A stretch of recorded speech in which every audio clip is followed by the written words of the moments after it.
Bueno, entonces, un poco bueno, entonces arranco, bueno, nuevamente, la verdad que, René, te agradezco muchísimo la invitación. Sabes que este es un tema que me apasiona y que me encanta y que me gusta compartir y con el cual me siento cómodo. Así que un poco la idea de hoy es tratar de contarles cuáles son a ver, algunas cosas básicas de cómo tratamos los pacientes de riesgo alto y de riesgo intermedio, pero lo que más quiero comentar son las novedades, algunas cosas que son bastante presentes, pero quizás esto es hablar un poquito más del futuro, cómo vamos a tratar a los pacientes en el futuro próximo cercano. Así bueno, la charla está dividida en dos partes, o sea, es una única charla, pero que son como dos charlas en una. Así que bueno, acá un poco quedo a la disposición de lo que ustedes quieran con respecto a interrumpirme, preguntas en el medio, al final, lo que ustedes quieran, para mí está bien, no sé, un poco eso lo definís vos, René. Y así bueno, voy a empezar contando acá mis conflictos de interés, que no tengo ninguno, y lo que es importante es, y les quiero contar eso de dónde estoy, que posiblemente cuando sean un rockstar, una estrella de rock, como es ¿no? René Sotelo o el René Jagger, que es una mezcla de Jagger con René, quizás podemos invitarlos aquí, y acá les quiero contar qué es lo que estoy haciendo acá. Esto es Mendoza, para lo que no, bueno, hay un argentino ahí presente, pero bueno, hay varios argentinos, hay gente no argentina. Esto es Mendoza, que es la tierra del vino, y estoy acá en la habitación de un hotel esperando mi vuelo, que va a salir en 3 horas más o menos. Así que estuvimos hoy todo el día y ayer todo el día de festejo, aprendiendo, conociendo, pero además tomando bastante vino. Mendoza es la tierra del vino, tienen mucho Malbec. Así bueno, van a estar invitados, seguramente ustedes van a ser unos rockstars cuando salgan de sus residencias y seguramente van a ser bienvenidos a Mendoza, a la tierra del vino. Pero bueno, fuera de estos preámbulos, quiero ir directamente a la clase y hablar de que el objetivo importante del cual quiero hablar en esta primera mitad de la charla es sobre repasar los avances en los tratamientos de los pacientes con enfermedad no musculoinvasiva de riesgo alto. ¿Sí? Esta es una diapositiva que mostré la semana pasada, un poco para hablar de cómo se repartía el mundo de los pacientes con pólipos en vejiga, con enfermedad no musculoinvasivo, y de alguna forma el mundo se divide en los que tuvieron exposición con BCG y fracasaron, que son los de la derecha, los unresponsive, que son nunca más deben recibir BCG. Después tenemos un grupo de pacientes que son los que están en el medio, los que han tenido exposición o experiencia con BCG, que podrían potencialmente recibir más BCG. Y después tenemos de los que vamos a hablar ahora, de los que voy a tratar de hoy mostrarles, de los que nunca recibieron BCG, que son los BCG naive. ¿Sí? Entonces, hoy voy a hablar hoy de estos y sin entrar demasiado en detalle en las categorías de riesgos, porque como repasamos hace 15 días, hay distintas clasificaciones, ¿sí? Pero de alguna manera estos son los malos de siempre, ¿sí? O los sospechosos de siempre. Si sos T1, si tenés alto grado o si tenés carcinoma in situ, sos un candidato para recibir BCG. Pero si tenés los tres, y un poco acá de los malos de Dragon Ball, ¿sí? Si sos T1 y alto grado y carcinoma in situ, tenés a los tres malos. Y posiblemente a estos pacientes les va a ir bastante mal si no hacemos un tratamiento adecuado. Bueno, ¿el tratamiento adecuado de dónde sale? Sale de este estudio del SWOG 8507, el famoso estudio de LAM, publicado ya hace 24 años. Fíjense que pasaron 24 años y seguimos haciendo exactamente lo mismo. Y acá la pregunta es, ¿hacemos exactamente lo mismo porque no hay nada nuevo? ¿O hacemos exactamente lo mismo porque la BCG es extremadamente eficaz? Bueno, posiblemente haya un poco y un poco. Y de alguna manera, para repasar este estudio en el cual pacientes de riesgo alto fueron reclutados, estos casi 660 pacientes, los cuales recibieron inducción con BCG Conot, que era la cepa de ese momento, a diferencia de la cepa TICE, que es la que se utiliza ahora en Estados Unidos, que es la que ustedes utilizan ahora en Estados Unidos, con la salvedad que en esa época la cepa no solamente se instilaba dentro de la vejiga, sino también se hacía una inyección subcutánea. Hay todo un racional por qué todo eso, si tienen ganas después lo discutimos, pero lo importante de este estudio es que los pacientes en respuesta post-inducción, estos casi 384 pacientes, fueron randomizados en un ratio 1 a 1 a recibir el clásico mantenimiento del AM, que es la inducción por 6 que recibieron los pacientes y los mantenimientos, pero ya no son más por 6, sino que son por 3 semanas, a los 3 meses, 6, 12, 18, así hasta los 3 años, versus ningún tipo de mantenimiento. Lo interesante de este estudio del SWOG es que los pacientes fueron evaluados durante 10 años y el endpoint primario de este estudio fue supervivencia libre de recurrencia y supervivencia libre de empeoramiento o worsening free survival. Este estudio fue francamente positivo, como se puede ver aquí en el cuadrado de la izquierda, con casi un 20% de beneficio en los pacientes que hicieron mantenimiento en rojo, pero posiblemente los números son mucho más claros cuando vemos en cantidad de meses.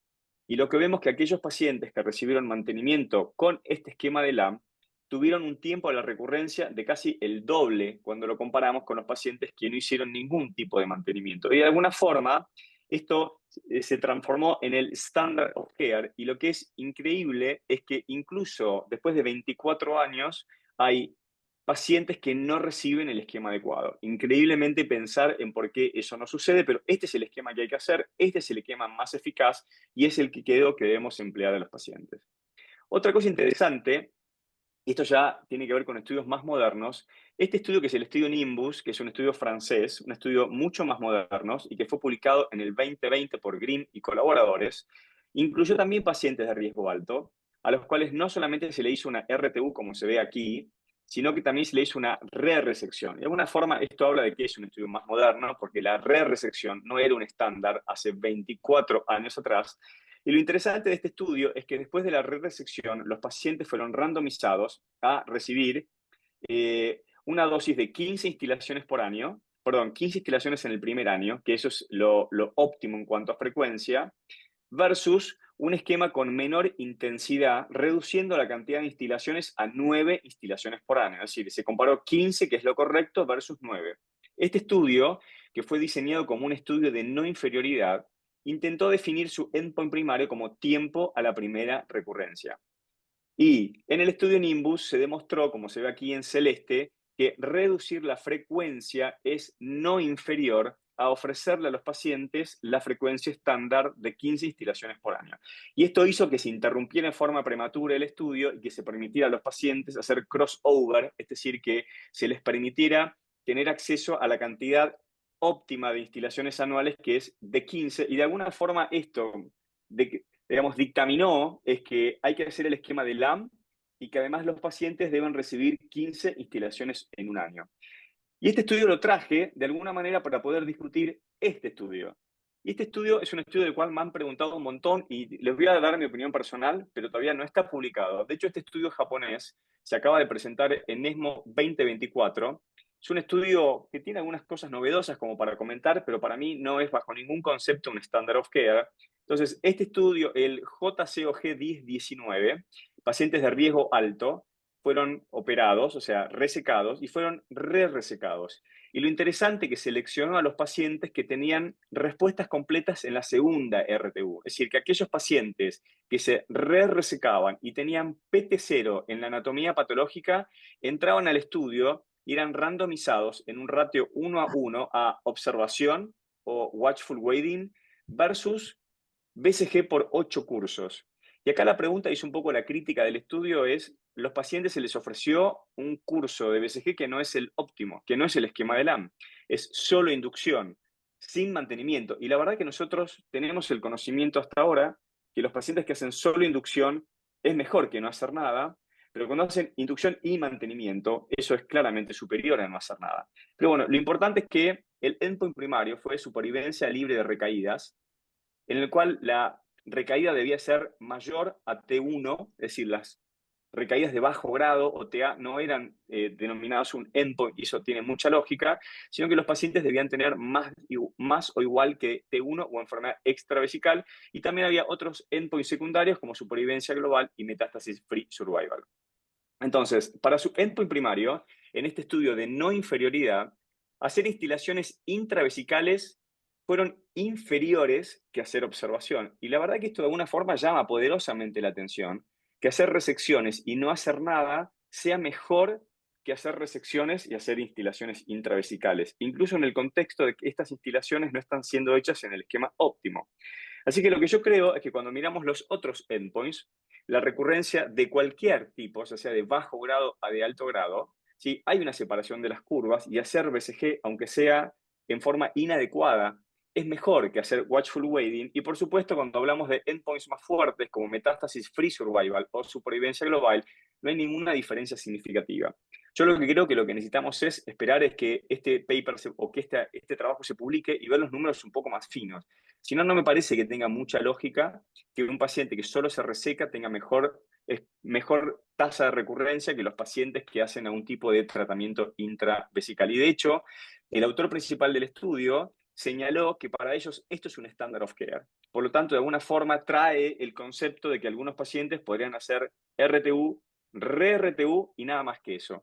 Yo no estoy muy de acuerdo, salvo para casos seleccionados, así que creo que hay que esperar a la publicación de este paper. Con respecto al perfil de toxicidad, es el mismo que conocemos. La toxicidad de BCG no cambia en función a lo que ve comparado con los estudios anteriores. Bueno, Una otra cosa importante, sí. pregunta, no solo, evidentemente, tiene que ver con la cantidad de dosis. Lo otro que se intentó al fallar, al haber el déficit de la BCG, fue bajar la concentración. Sí, es verdad, eso hoy no lo estoy tocando, es interesante lo que vos decís, porque posiblemente los trabajos más importantes de reducción de dosis, y esto es algo que se hace en Estados Unidos por el déficit de BCG, están basados posiblemente, el estudio más importante es el estudio de Odense, que es un estudio de la EORTC, el 90362, y en ese estudio, que es un estudio, es bastante complejo de explicar porque es un estudio factorial de 2 por 2 en el cual se randomizaron pacientes a 4 grupos, es decir, cada paciente era randomizado 2 veces. Y acá la hipótesis fue comparar 3 años versus 1 año y comparar dosis full versus un tercio de la dosis. Y este estudio, que es largo de explicar, demostró que reducir la dosis a un tercio, si bien había una mayor cantidad de recurrencias, esto no fue estadísticamente significativo. Y de alguna manera ese es el estudio que se empleó para poder utilizar un tercio de dosis en Estados Unidos en el contexto de BCG, del shortage de BCG. Acá un poco el planteo de lo que yo les traje del estudio Nimbus no es una reducción de la dosis, sino es una reducción de la frecuencia. Eso no se debería hacer. Sí, en cambio, se puede reducir la dosis. Este estudio, el estudio japonés, el 1019, trae como una nueva hipótesis, en la cual hacen como una inducción larga por 8, pero no hacen ningún mantenimiento. Y eso es peor que no hacer nada. Y eso es lo que más a mí un poco de ruido, por eso me parece que sería interesante tener los números un poco más finos para poder definir si realmente esto es una estrategia válida o salió así por algún motivo que yo desconozco. Bueno, y un poco lo que vos ahí comentabas con respecto a la BCG, en Estados Unidos hay falta de BCG y en otros lugares del mundo, siempre digo lo mismo, en Argentina tenemos un montón de problemas, pero problemas de BCG no tenemos BCG para tirar para el techo, tenemos 4 cepas dando vuelta y BCG sobra, la podríamos exportar BCG, pero lo real es que para ingresar una nueva cepa a Estados Unidos tiene que ingresar como si fuese un nuevo fármaco. Entonces deben hacer estudios randomizados prospectivos. Y este es el estudio, es el ejemplo del SWOG, el 1602, el que está corriendo este estudio, que es el investigador principal, es Rob Spatek, y de alguna manera están testeando en pacientes de riesgo alto, casi 1.000 pacientes, randomización a cepa TAIS, que es la clásica de Estados Unidos, versus cepa Tokio, versus cepa Tokio más la inyección intradérmica. ¿Sí? Esto un poco tiene que ver con la cantidad de vacunados que hay en Estados Unidos, que es inferior a lo que tenemos en Latinoamérica por la incidencia de tuberculosis. Entonces, esto es interesante. Este estudio todavía no tenemos los datos definitivos, pero quizás esto permita introducir la nueva cepa Tokio a Estados Unidos y de hecho por esto es entretenido porque los japoneses están súper preocupados. Porque si abren el mercado de Estados Unidos se van a quedar ellos sin cepa Tokio. Así bueno, veremos cómo se resuelve todo esto. Yo creo que esto se va a resolver Esto va a quizás tardar por todavía, cómo, estima que puede tardar unos 2 años. cómo René, perdón. Estiman que puede incluso aún, hasta que terminen los estudios de la cepa Tokio, puede tardar hasta 2 años hasta que eso esté finalmente aprobado en Estados Unidos. O sea, no es que es algo que va a pasar en unos meses. O sea, este problema va a Exacto. continuar todavía. Ok, esto es algo complejo, pero quizás este estudio del cual les voy a hablar, también que no va a ser nada rápido, quizás traiga alguna solución. Y esto tiene que ver con este esquema, con el esquema de Hem-Dozy. Y este esquema de Hem-Dozy, basado en estos famosos estudios de Raden-Steinberg, que son retrospectivos, en el cual trataron de evaluar este tratamiento secuencial. No sé si ustedes lo usan, René, creo que se usa mucho en Estados Unidos. Nosotros acá en Argentina cada vez lo usamos más. Incluso no está aprobado por el ente regulador que se llama ANMAT, que es como la FDA de Estados Unidos. También se utiliza en Canadá y no está aprobado. En el cual lo que se utiliza es la mitad de la dosis de gemcitabina, que la dosis estándar es 2 gramos, acá se utiliza 1 gramo, se coloca durante 1 hora y media, se drena y posteriormente se coloca la mitad de la dosis del docetaxel. La dosis del docetaxel es de 75 miligramos y acá se utiliza 37,5. Entonces, esto que es un poco más engorroso en cuanto a la logística, tiene tasas de respuestas muy altas. Y esto es, como les acabo de decir, se testeó en forma retrospectiva, como se ven acá, cuando uno compara Gem-Doce versus BCG, en este otro estudio retrospectivo, pareciera que Gem-Doce es superior, pero no está testeado en forma prospectiva. Y tenemos estos pequeños datos de este fase 2 que se presentó en asco genitourinario el año pasado, donde ustedes ven que a los 3 meses el 100% de los pacientes estaban en respuesta. Si bien 3 meses es poco, es muy alta la respuesta, es más alta que solo BCG. Y como ven acá en este gráfico de nadadores, así es como se llama este gráfico, como todos los pacientes siguen nadando. Así que bueno, esto lo que necesitaban era un estudio prospectivo, y el estudio prospectivo que se necesitaba es este estudio, el estudio Bridge, que está corriendo en este momento, en el cual pacientes de riesgo alto son randomizados a recibir BCG en el clásico esquema de LAM versus Gem-Doce. Y lo interesante de todo esto es que los pacientes van a recibir tratamiento, en el caso de Gem-Doce, durante 2 años, en el caso de BCG, durante 3 años. Son casi 900 pacientes que van a ser incluidos. Y me parece que lo interesante es que este estudio es un estudio de no inferioridad.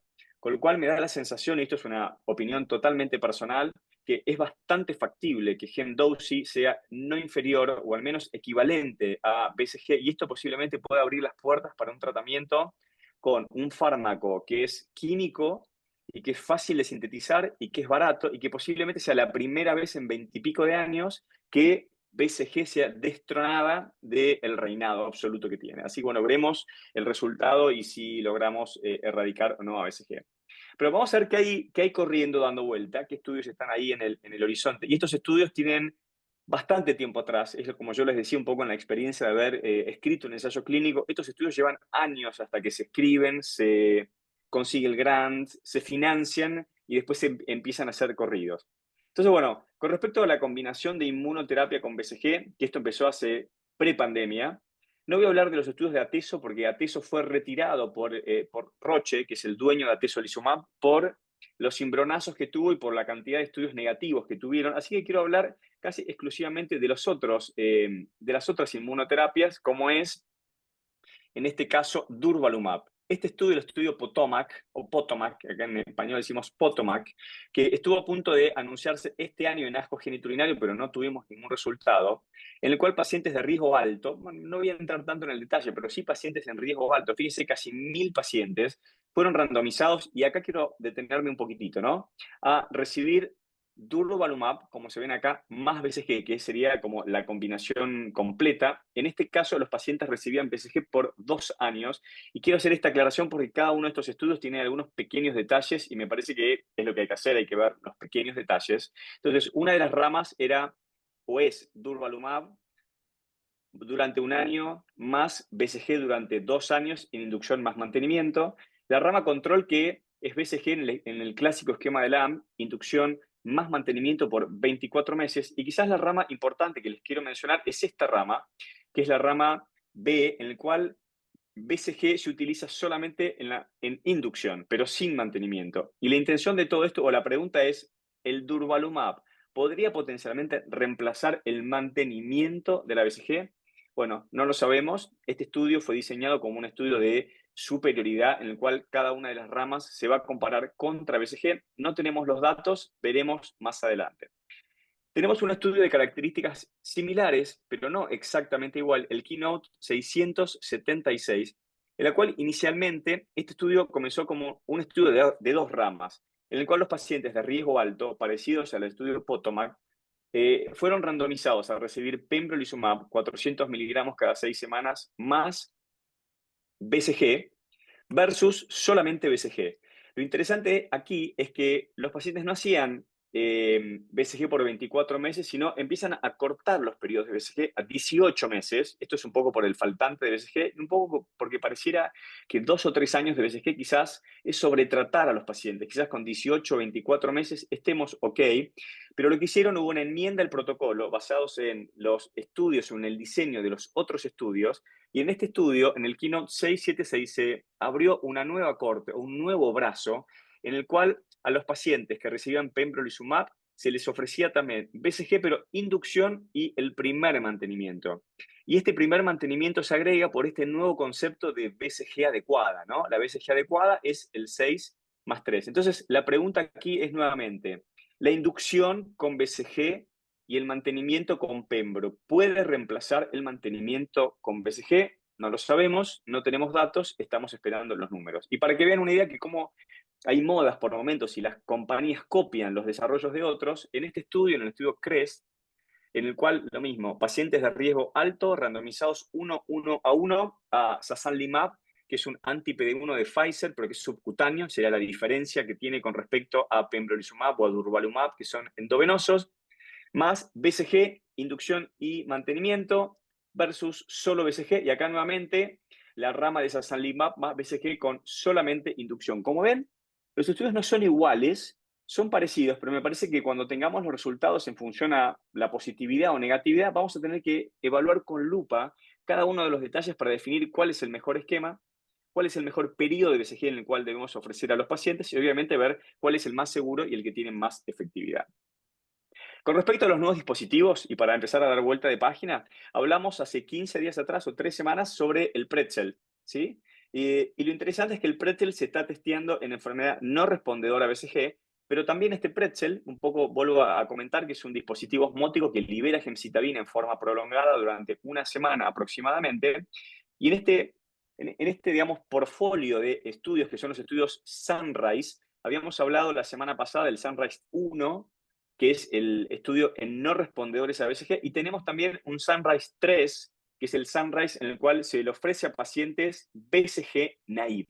También es un estudio grande de 1000 pacientes con 3 cortes en el cual los pacientes se randomizan en un ratio 1-1-1 a recibir el TAR-200, que es el Pretzel, por 2 más Cetrilimab, que es otro nuevo anti-PD1, que es el PD1 de Janssen y ahora es de Johnson Johnson. Acá como cosa interesante es que BCG se ofrece por 2 años, pero es opcional a 3 años. Con lo cual lo mismo, fíjense que las duraciones de los tratamientos no son exactamente iguales. Y acá la pregunta es si esto va a impactar en el resultado final. Obviamente no lo sabemos, vamos a esperar el resultado final. Entonces, TAR-200 más Cetrilimab va a ser comparado con el estándar que es BCG intravesical versus el TAR-200 monoterapia. Y para que vean acá el esquema, los pacientes aproximadamente van a tener que recibir unos 14 recambios de Pretzel a lo largo de los 2 años de la duración del estudio. Tampoco tenemos los datos del Sunrise 3, veremos a ver qué es lo que pasa.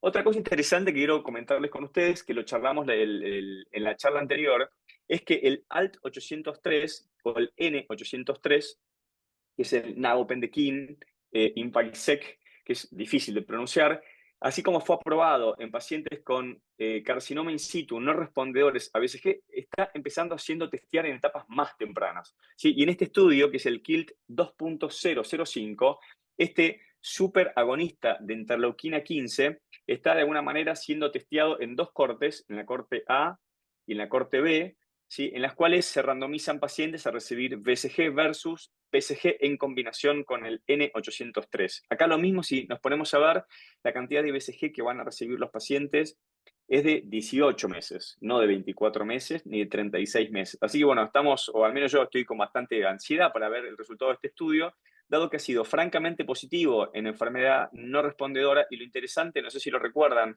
que lo vimos hace un par de semanas, es la duración de respuesta. Sí, los pacientes que responden a estos productos están más de 2 años en respuesta, y digo, más allá del costo, que tiene un costo financiero altísimo, la respuesta y las tasas de respuesta son extremadamente altas. Y como ven acá, en este análisis interino no planeado, que fue un requisito de FDA, lo que vemos en azul comparado con gris, que la combinación o el doblete, si podríamos llamarlo, de N-803 más BCG fue superior en cada periodo de tiempo cuando se lo compara con BCG solo.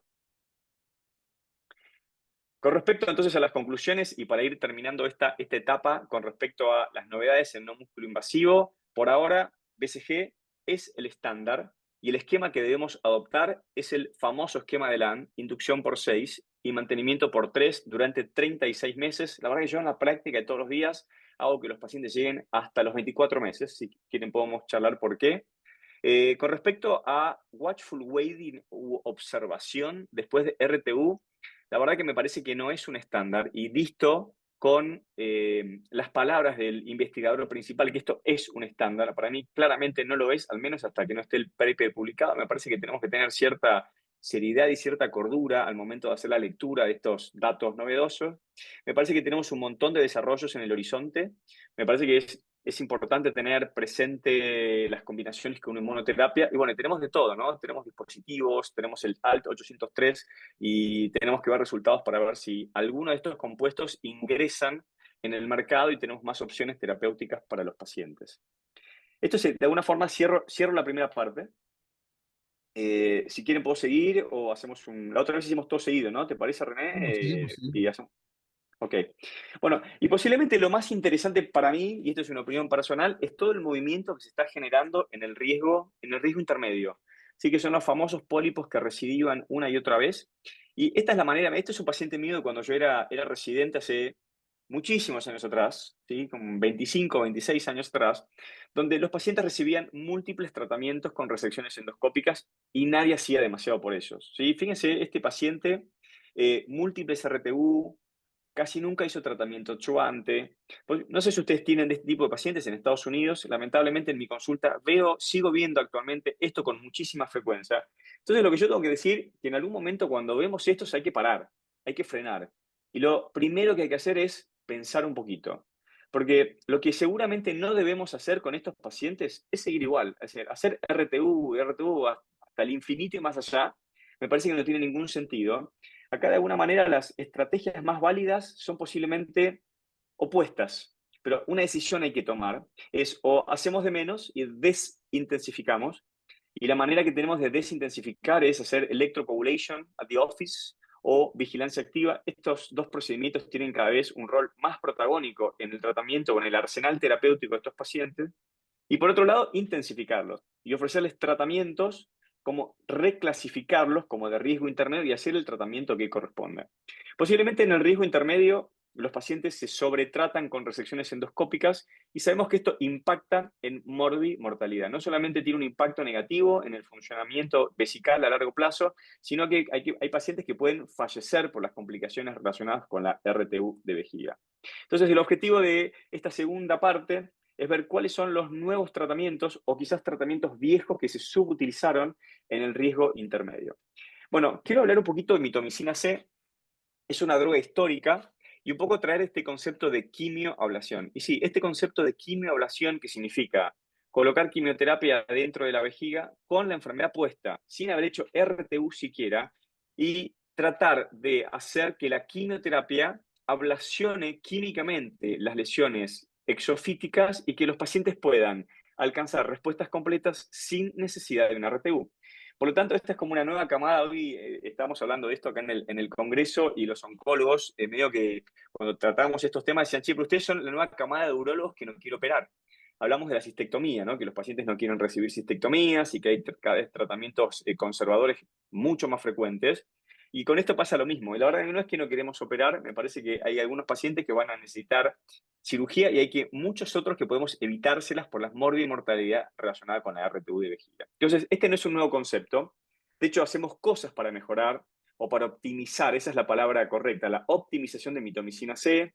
Hacemos que los pacientes tomen menos líquidos, que estén algo más deshidratados antes de las instilaciones.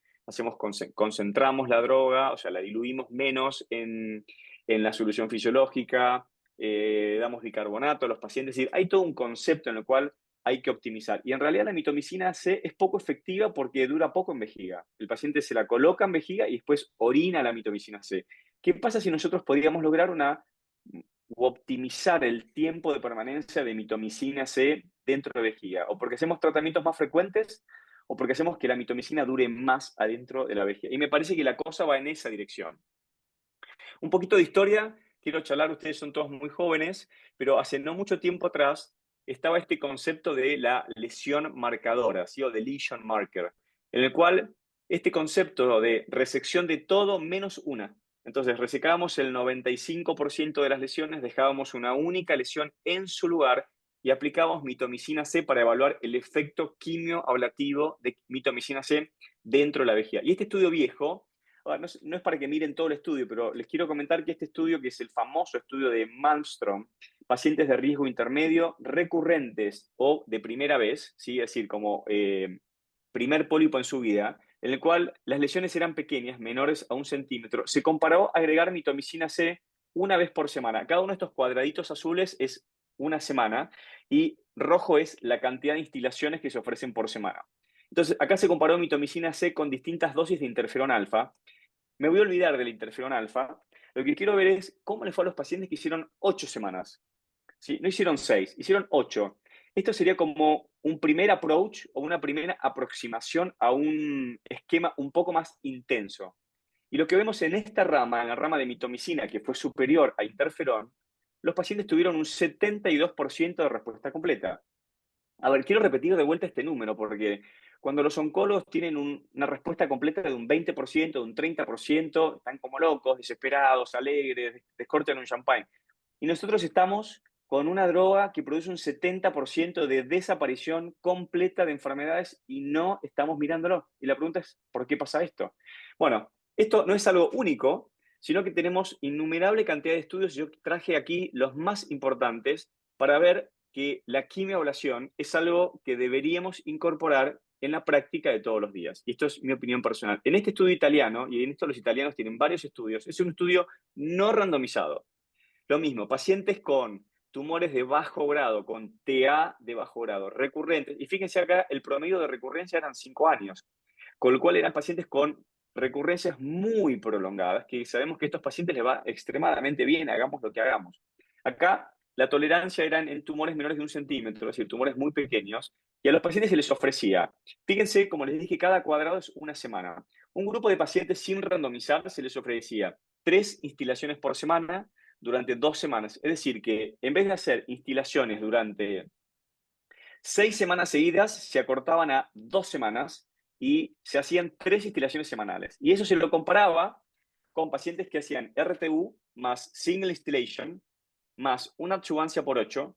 Y además de después de la RTU, los pacientes hacían 6 instilaciones más. Así que bueno, si uno pudiese descartar las 6 instilaciones porque los dos recibían lo mismo, quiero comparar este en el esquema de la neoadjuvancia. Entonces, un esquema de neoadjuvancia corto e intenso, así es como voy a llamar a los de este grupo de aquí arriba, neoadjuvancia corta e intensa, versus un esquema un poco más tradicional. Y lo que vemos es que la tasa de respuesta es del 72%, altísima, muy parecido al estudio de Malmström.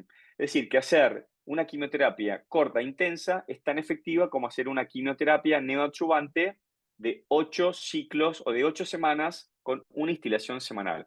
Acá es donde vienen los estudios un poco más, son pequeños, pero estudios ya prospectivos, y en este estudio de Colombo, también de Italia, probaron el mismo esquema, es decir, pacientes con TEA de bajo grado, recurrentes. Acá ya permitieron que los tumores sean un poquito más grandes, ¿sí? De 1,5 centímetros. Estos 50 pacientes, muy poquito, también fueron randomizados a recibir un esquema intenso, como vemos arriba. Los pacientes se instilaban lunes, miércoles y viernes, y en el mismo esquema a la semana siguiente, versus un esquema de como una neoadjuvancia de 1 por semana durante 6 semanas, seguidos de RTU. Y acá lo mismo, fíjense, y esto es interesante, cuál es la rama control. Fíjense cómo las ramas controles de todos estos estudios son totalmente arbitrarias y no hay un consenso en cuál es la rama control. Entonces me parece que también hay que prestarle atención. Pero más allá de todo esto y de la comparación, lo que vimos que aquellos pacientes que hacían este esquema intenso, perdón, este estudio es un estudio cuyo endpoint primario fue toxicidad. No tenían como endpoint primario ni seguridad ni eficacia, que es lo que queríamos ver cuál es el número de la tasa de respuesta. Pero lo que demostró es que esto es seguro, que hacer este esquema no es más tóxico. Y lo interesante es que por cistoscopía, el 90% de los pacientes tenían desaparición tumoral. Y cuando hacían la biopsia, es decir, cuando hacían la RTU, el 70% de los pacientes se evidenciaba respuesta completa. Es decir, acá vemos que es interesante porque vemos que este número se mantiene, ¿no? Está alrededor del 70%. Vamos a ver este otro estudio, que es el estudio Caliber, es un estudio inglés. En este estudio en el cual los ingleses hacen estos estudios que son un poco más complejos, donde tienen una primera etapa de factibilidad. A ver, ¿es factible que la gente acepte randomizarse a esto? Y después evalúan eficacia. Y como ven, en la primera etapa de factibilidad, la quimioablación es factible y los pacientes aceptan hacer esto versus un tratamiento local, ya que en la etapa de eficacia, fíjense, pacientes parecidos al estudio anterior, en los cuales había recurrencias de bajo grado, tumores menores a 1,5 centímetros, pero en un estudio un poquito más grande de casi 100 pacientes, o bueno, 82, randomizados a recibir como una neoadjuvancia que no era muy intensa, era 1 por semana durante 4 semanas seguido de RTU, versus un tipo de tratamiento local, RTU o electrocoagulation, más una instilación única. Fíjense que lo mismo, las ramas controles son todas distintas, diferentes, por lo tanto es difícil sacar conclusiones muy categóricas, pero lo importante es que este estudio planeó una respuesta completa de 45%, y si no alcanzaban esto, el estudio iba a cerrar por futilidad. Bueno, como ven acá, la tasa de respuesta por biopsia, por RTU, fue de 37%, la esperada era de 45%, por lo tanto, el estudio no cumplió el endpoint primario, entonces cerró por futilidad.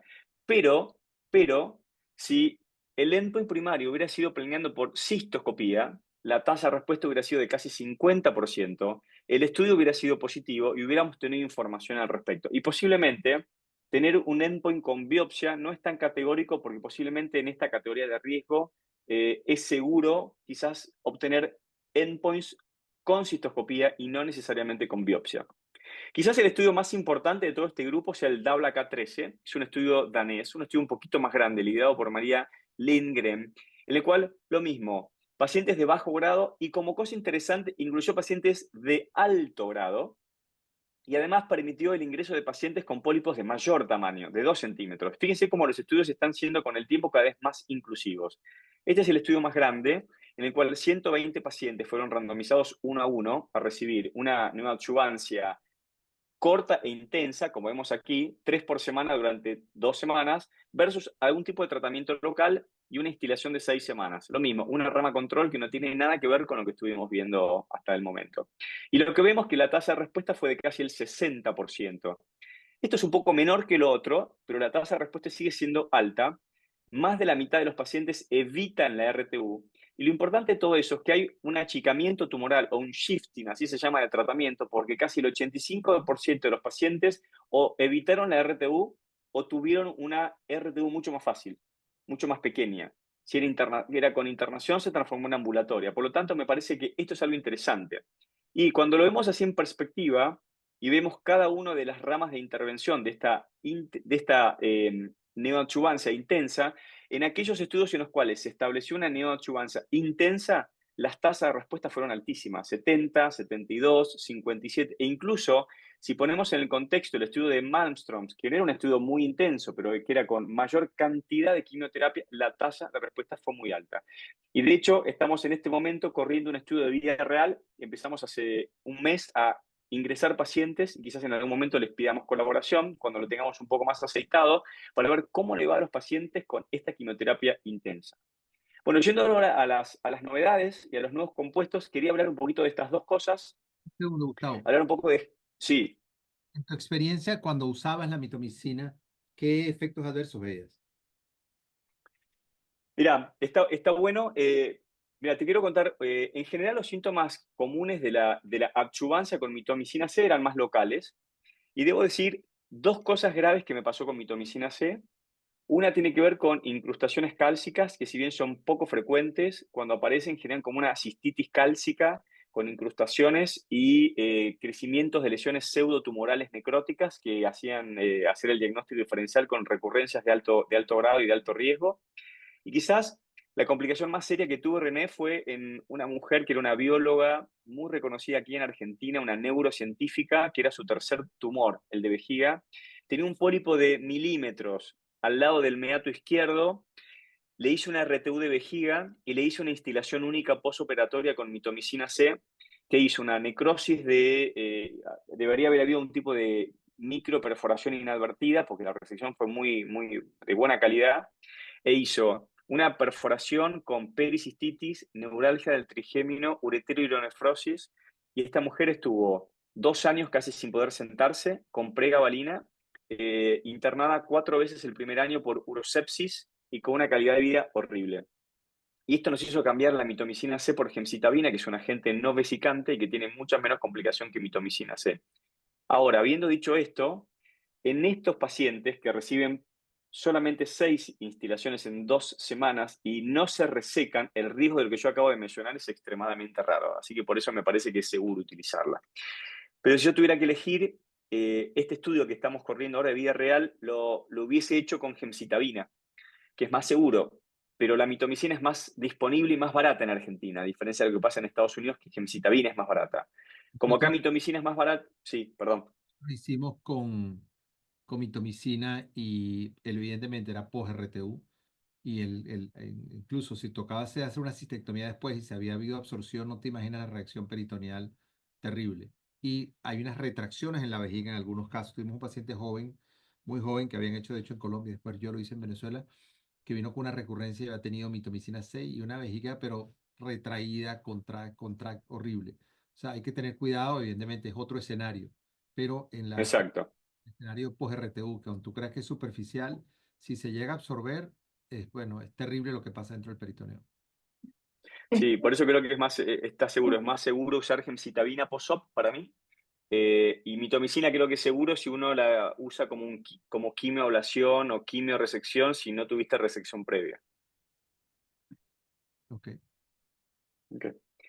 Bueno, si quieren, entonces sigo con, si no hay alguna otra pregunta con los nuevos compuestos, ya nos falta demasiado, prometo liberarlos en esta tarde linda que deben tener ahí en Los Ángeles. Bueno, quería hablar un poco del gelmito, de este hidrogel que comenzó a testearse como UGN 101 para tracto superior en el contexto del Olympus Trial. Y tenemos esto, el UGN 102, que es un compuesto muy parecido, pero que tiene otra concentración que es para tratamientos intravesicales en el contexto de estos tres ensayos clínicos, de cual voy a mencionar brevemente. Por si no lo conocen, el UGN 101 es un hidrogel que en realidad es un gel que tiene termosensibilidad reversa, porque a temperatura ambiente se comporta como una gelatina o está en estado sólido, pero a temperatura corporal, a 37 grados, se transforma en un líquido. ¿Sí? Perdón, es líquido a temperatura ambiente, es al revés. Y dentro del cuerpo se transforma en una gelatina. Entonces, esto está aprobado para tracto superior en Estados Unidos en el contexto del estudio Olympus y se quiso testear cuál era el rol de la quimioablación con este compuesto en este estudio, en el estudio Optima 2. Y un poco lo que les decía, ¿cómo hacemos para mejorar la efectividad de gemcitabina? Posiblemente, o de la quimioterapia intravesical, es hacer que permanezca más tiempo en el interior de la vejiga. Una estrategia es el pretzel, como ya les dije, y ahora voy a volver a hablar al respecto, y la otra es con este gel que hace que se quede 6 horas aproximadamente dentro de la vejiga. Entonces, una vez que se coloca, y este es el esquema del estudio, ¿sí? Poquitos pacientes, son todos de bajo grado, diagnosticados por una pequeña biopsia fría para descartar que no fuesen de riesgo alto, y se hacía una instilación por semana durante 6 semanas. Esto se opone con lo que acabo de mencionar, que se hacían 3 instilaciones semanales durante 2 semanas. Pero bueno, acá como hay una optimización de aumentar la permanencia en el interior de la vejiga, la hipótesis es que no es necesario hacer varias instilaciones por semana, sino con una por semana sería suficiente. Entonces, estos pacientes, después de las 6 semanas de instilaciones con este hidrogel, se evaluaban o se evaluaba la respuesta completa a los 3 meses por cistoscopía. Y la verdad que la respuesta fue bastante alta, 65%, pero si lo comparamos con los estudios anteriores, que hacíamos una quimioterapia barata, 3 por semana, con tasas de respuestas más altas, no sé cuál es la lógica de utilizar estos compuestos que son mucho más caros, pero mucho más caros con tasas de respuestas que incluso son inferiores. Por supuesto que los pacientes no son iguales, es difícil hacer comparaciones indirectas, pero las hacemos todo el tiempo. Quizás en algún momento necesitemos hacer comparaciones directas para definir si esto realmente vale o no vale. El estudio interesante es el estudio Atlas, un estudio randomizado prospectivo con la misma población de pacientes. Acá, como se ve, entonces pacientes de riesgo bajo recurrentes fueron randomizados a recibir el esquema como se ve. Miren, aquí arriba, uno por semana durante 6 semanas versus solo RTU. Lo mismo, solo RTU. ¿Es un standard of care en riesgo intermedio? Claramente no. Entonces, la pregunta es ¿con qué estamos comparando? Si tienen ganas, si hay tiempo, podemos hablar en detalle de este estudio. Yo hoy no me quiero extender por cuestiones de tiempo, pero este estudio fue cerrado prematuramente por el sponsor para permitir que toda la producción fuese a este otro estudio, que es el estudio Envision. El Envision Trial también es un estudio de rama única con una cantidad importante de pacientes, 240 pacientes, el mismo esquema, uno por semana durante 6 semanas, y evaluación a los 3 meses de respuesta completa. Los datos que tenemos son datos que fueron presentados en SUO el año pasado. Esto, de hecho, es robado de SUO 2023. Casi el 80% de tasa de respuesta con muy poquitos pacientes en progresión. Obviamente, estos son preliminares, estos a los 3 meses. Necesitamos más datos, más información y la publicación del mismo. ¿sí? Con respecto a el pretzel en riesgo intermedio, no voy a volver a hablar de gemcitabina, pero sí un poco basado en los datos del estudio TOR2 que hablamos hace 15 días atrás con erdafitinib vía oral. El sponsor, que es Janssen, también tiene el pretzel, entonces dijeron, ¿por qué no ponemos el erdafitinib adentro del pretzel? Bueno, y de alguna forma esto fue lo que gatilló conceptualmente estos estudios con este otro pretzel, que si bien es el mismo pretzel, se llama TAR 210, para diferenciarlo del TAR 200 que libera gemcitabina. Los pacientes con riesgo intermedio o con riesgo bajo tienen una alta prevalencia de mutaciones en el receptor de crecimiento fibroblástico, en el FGF, en el receptor específicamente el 3, pero también en el 2. Y en los datos preliminares, en este pequeño estudio, en este fase 1, lo que se observó es que los pacientes mutados, poquitos pacientes, 16 pacientes, pero el 80% tenían respuestas importantes y sostenibles. Y esto de alguna forma fue lo que permitió la creación de los estudios Moonrise. Los estudios Moonrise, que están corriendo en este momento en todo el mundo, están reclutando pacientes de riesgo intermedio que están mutados y a los cuales se los randomiza en un ratio 1 a 1 a recibir TAR 210 durante un año versus la quimioterapia según a elección del investigador.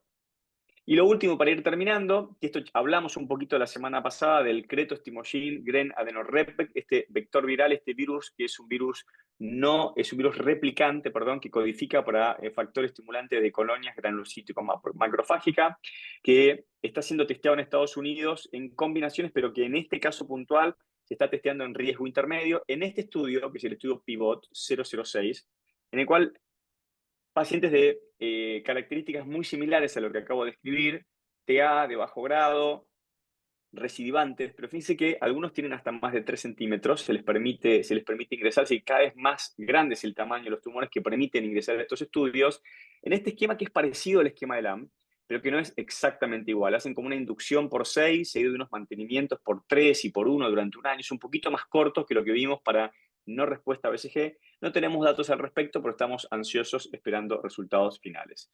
Y para ir terminando, entonces, más allá de todas las discrepancias que encontremos en las clasificaciones de riesgo intermedio, hoy la verdad que no me metí en detalle por cuestión de tiempo, pero lo importante es que en el riesgo intermedio hay que hacer RTU, instilaciones adyuvantes, y si uno piensa en instilaciones adyuvantes, BCG siempre es superior a quimioterapia, así como que quimio siempre pierde con BCG cuando se ofrece mantenimiento.